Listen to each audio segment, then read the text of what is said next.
अब शनि व्रत कथा सुने। एक समय स्वर्ग लोक में सबसे बड़ा कौन है, इस प्रश्नों को लेकर 9 ग्रहों में वाद विवाद हो गया। विवाद इतना बढ़ा कि परस्पर भयंकर युद्ध की स्थिति बन गई। निर्णय के लिए सभी देवता देवराज इंद्र के पास पहुँचे और बोले, हे देवराज, आपको निर्णय करना होगा कि हम में से सबसे बड़ा कौन है। देवताओं का प्रश्न सुनकर देवराज इंद्र उलझन में पड़ गया। इंद्र बोले, मैं इस प्रश्नों का उत्तर देने में असमर्थ हूँ। हम सभी पृथ्वी लोक में उज्जैनी नगरी में राजा विक्रमादित्य के पास चलते हैं। देवराज इंद्र सहित सभी ग्रह देवता उज्जैनी नगरी पहुँचे। महल में पहुंचकर जब देवताओं ने उसने अपना प्रश्न पूछा तो राजा विक्रमादित्य भी कुछ देर के लिए परेशान हो उठे, क्योंकि सभी देवता अपनी अपनी शक्तियों के कारण महान थे। किसी को भी छोटा या बड़ा कह देने से उनके क्रोध के प्रकोप से भयंकर हानि पहुंच सकती थी। अचानक राजा विक्रमादित्य को एक उपाय सूझा और उन्होंने विभिन्न धातुओं स्वर्ण, रजत, चांदी, कांसा, तांबा, सीसा, रंगा, जस्ता, अब्रक, लोहे के 9 आसन बनवाए। धातुओं के गुणों के अनुसार सभी आसनों को एक दूसरे के पीछे रखवा कर उन्होंने देवताओं को अपने अपने सिंहासन पर बैठने को कहा। देवताओं के बैठने के बाद राजा विक्रमादित्य ने कहा, आपका निर्णय तो सवाय हो गया। जो सबसे पहले सिंहासन पर विराजमान है वही सबसे बड़ा है। राजा विक्रमादित्य के निर्णय को सुनकर शनि देवता ने सबसे पीछे आसन पर बैठने के कारण अपने को छोटा जानकर क्रोधित होकर कहा, राजा विक्रमादित्य, तूने मुझे सबसे पीछे बैठाकर मेरा अपमान किया है। तुम मेरी शक्तियों से पराजित नहीं हो। मैं तुम्हारा सर्वनाश कर दूंगा। शनि ने कहा, सूर्य एक राशि पर है 1 महीने, चंद्रमा 2.25 महीने, मंगल 1.5 महीने, बुध और शुक्र 1 महीने रहता है, बृहस्पति 13 महीने रहते हैं। लेकिन मैं किसी राशि पर 7.5 बरस 7.5 तक रहता हूँ। बड़े बड़े देवताओं को मैंने अपने प्रकोप से पीड़ित किया है। राम को 7.5 के कारण ही वन में जाकर रहना पड़ा और रावण को 7.5 के कारण ही युद्ध में मृत्यु का शिकार बनना पड़ा। राजा, अब तू भी मेरे प्रकोप से नहीं बच सकेगा। इसके बाद अन्य ग्रहों के देवता तो प्रसन्नता के साथ चले गए, परंतु शनिदेव बड़े क्रोध के साथ वहाँ से विदा हुआ। राजा विक्रमादित्य पहले की तरह ही अन्याय करते रहे। उनके राज्य में सभी स्त्री पुरुष बहुत आनंद से जीवन यापन कर रहे थे। कुछ दिनों ऐसे ही बीत गया। उधर शनि देवता अपने अपमान को भूले नहीं थे। विक्रमादित्य से बदला लेने के लिए एक दिन शनि देव ने घोड़े के व्यापारी का रूप धारण किया और बहुत से घोड़ा के साथ उज्जैनी नगरी पहुँचे। राजा विक्रमादित्य ने राज्य में किसी घोड़े के व्यापारी के आने का समाचार सुना तो अपने अश्वपाल को कुछ घोड़े खरीदने के लिए भेजा। घोड़े बहुत कीमती थे। अश्वपाल ने जब वापस लौट कर इस संबंध में बताया तो राजा विक्रमादित्य ने सवाई आकर एक सुंदर शक्तिशाली घोड़े को पसंद किया। घोड़े की चाल देखने के लिए राजा उस घोड़े पर सवार हुए तो वो घोड़ा बिजली की घाटी से दौड़ पड़ा। तेजी से दौड़ता घोड़ा राजा को दूर एक जंगल में ले गया और फिर राजा को वहां गिराकर जंगल में कहीं गायब हो गया। राजा अपने नगर को लौटने के लिए जंगल में भटकने लगा, लेकिन उन्हें लौटने का कोई रास्ता नहीं मिला। राजा को भूख प्यास लग आई। बहुत घूमने पर उसे एक चरवाह मिला। राजा ने उसे पानी मांगा। पानी पीकर राजा ने उस चरवाह को अपनी अंगूठी दे दिया। फिर उसे रास्ता पूछ कर वो जंगल से निकल कर पास के नगर में पहुंचा। राजा ने एक सेठ की दुकान पर बैठकर कुछ देर आराम किया।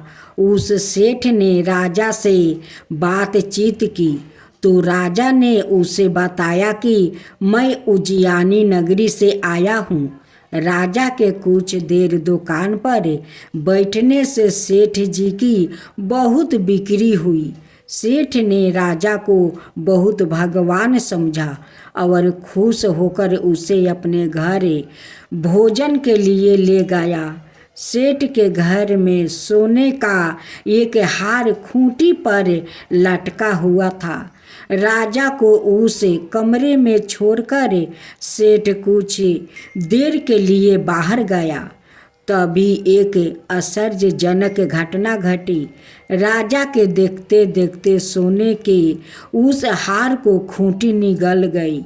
सेठ ने कमरे में लौट कर हार को गायब देखा तो चोरी का संदेह राजा पर ही किया, क्योंकि उस कमरे में राजा ही अकेला बैठा था।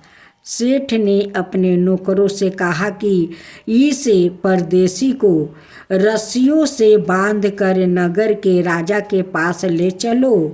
राजा ने विक्रमादित्य से हार के बारे में पूछा तो उसने बताया कि उसके देखते ही देखते खूंटी ने हार को निगल लिया था। इस पर राजा ने क्रोध होकर चोरी करने का अपराध में विक्रमादित्य के हाथ पांव कटवाने का आदेश दे दिया। राजा विक्रमादित्य के हाथ पांव काटकर उसे नगर की सड़क पर छोड़ दिया गया। कुछ दिन बाद एक तेली उसे उठाकर अपने घर ले गया और उसे अपने केलू पर बैठा दिया। राजा आवाज देकर बैलों को हाँकता रहा। इस तरह तेली का बैल चलता रहा और राजा को भोजन मिलता रहा। शनि के प्रकोप की 7.5 पूरी होने पर वर्ष ऋतु प्रारंभ हुई। राजा विक्रमादित्य एक रात मेघ मल्हार गा रहा था कि तभी नगर के राजा की लड़की राजकुमारी मोहिनी रथ पर सवार उस तेली के घर के पास से गुजरी। उसने मेघ मल्हार सुना तो उसे बहुत अच्छा लगा और दासी को भेजकर गाने वाले को बुला लाने को कहा। दासी ने लौट कर राजकुमारी को अपंग राजा के बारे में सब कुछ बता दिया। राजकुमारी उसे मेघ मल्हार से बहुत मोहित हुई और उसने सब कुछ जानकर भी अपंग राजा से विवाह करने का निश्चय कर लिया। राजकुमारी ने अपने माता पिता से जब यह बात कही तो वो हैरान रह गई।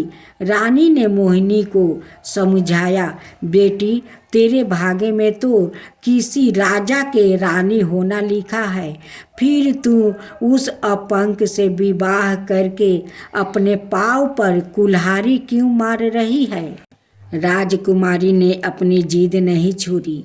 अपनी जिद पूरी करने के लिए उसने भोजन करना छोड़ दिया और परण त्याग देने का निश्चय कर लिया। आखिर राजा रानी को बेबस होकर अपंग विक्रमादित्य से राजकुमारी का विवाह करना पड़ा। विवाह के बाद राजा विक्रमादित्य और राजकुमारी तेली के घर में ही रहने लगे।